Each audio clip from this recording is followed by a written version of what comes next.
New Zealand मालिकेसाठी BCCI कडून भारताचा वनडे संघ जाहीर. श्रेयस अय्यरचं पुनरागमन तर हार्दिक पंड्या आणि जसप्रीत बुमराह बाहेर.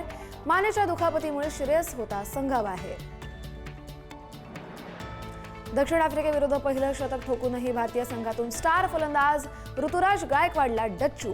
11 जानेवारीपासून सुरू होणाऱ्या न्यूझीलंड विरुद्धच्या वनडे मालिकेतून देखील वगळलं. ISL स्थगित झाल्यामुळे सुनील छेत्रीसह इतर खेळाडूंची फिफाकडे धाव. सुनील छेत्रीसारख्या दिग्गज खेळाडूंकडून जागतिक नियामक संस्थेकडे तातडीनं हस्तक्षेपाची मागणी.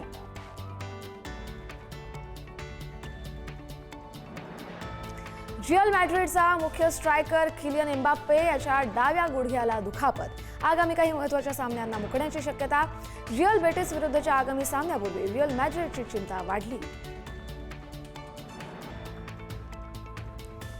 एस्पानियोल विरुद्धच्या डर्बी विजयानंतर बार्सिलोनाचे मुख्य प्रशिक्षक हॅन्सी फ्लिक यांची प्रतिक्रिया. निकालाचं महत्त्व अधोरेखित करतानाच खेळाडूच्या उत्कृष्ट कामगिरीचं केलं विशेष कौतुक.